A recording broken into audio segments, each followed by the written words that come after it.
नमस्कार, आप देख रहे हैं सवारा समाचार। मैं हूँ ब्यूरो प्रमुख रामजीलाल।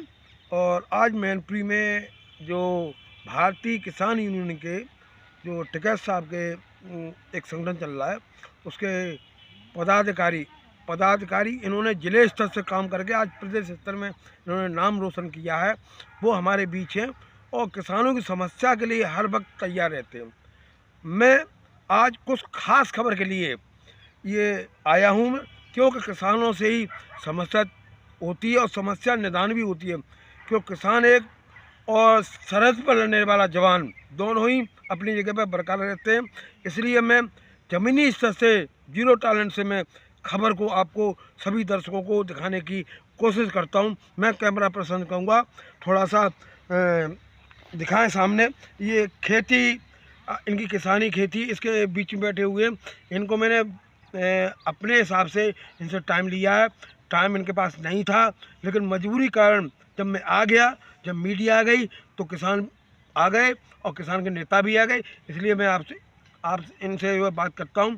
पहले तो आप हमारे भारतीय किसान यूनियन टिकैत साहब के आप प्रदेश के सचिव हैं, और मैं पूछना चाहता हूँ किस तरह से ये चल रहा है, क्या किसानों की समस्या है और किस तरह से आप निरावरण करते हो, और किस तरह से किसानों के मसीहा जो किसान यूनियन कही जाती किस प्रकार से है। जी नमस्कार।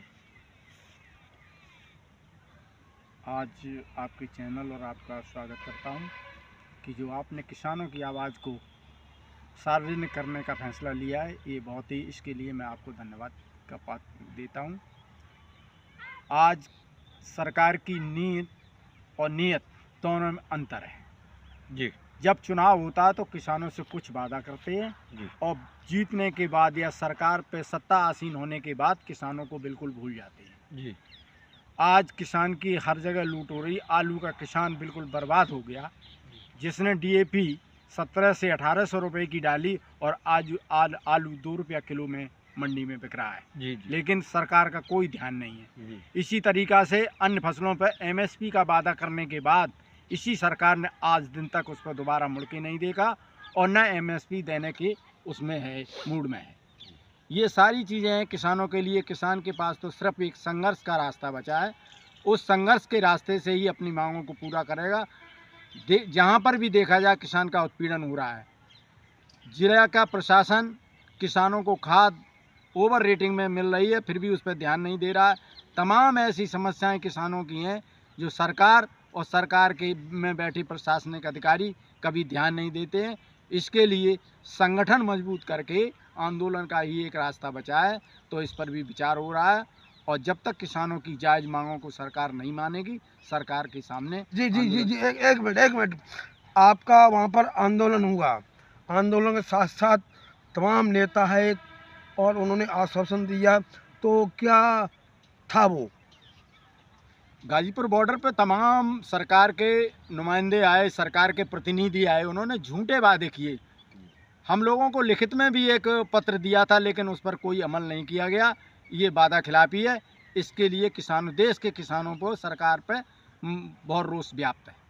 अब यदि जिस तरह से किसानों की समस्या है, किसानों का उत्पीड़न हो रहा है और वो समस्या हल नहीं हो रही है, तो इसके आगे क्या आप करेंगे?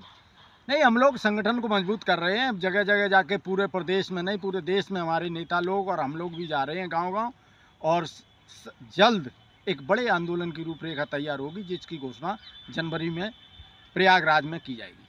आपको क्या लगता है, क्या सरकार आपकी मांग पूरी कर पाएगी? क्या इसका उग्र रूप धारण होगा? सरकार अगर सही उसमें अपने कामयाब रहे, सरकार चाहे तो कर सकती है, और अगर सरकार ने कोई बात नहीं मानी तो उग्र आंदोलन होगा। इसके लिए पूरी तौर से किसान तैयार है। क्या आपको सरकार से विश्वास है? सरकार पे तो विश्वास नहीं है, इतने सालों में सरकार ने नहीं किया, लेकिन आंदोलन के माध्यम से हम कराने का पूर्ण विश्वास रखते हैं कि आंदोलन के माध्यम से हमारी मांगें पूरी होंगी। जी, अभी आपने सुना हमारे किसान नेता, किसानों के मसीहा, इनके द्वारा आपने जो सुना, शायद आपको ये खबर बहुत ही अति प्यारी लगी। क्योंकि लगेगी, क्योंकि देश पर एक जवान रक्षा करता है और किसान एक अनाज पैदा करके देश का भरण पोषण करता है।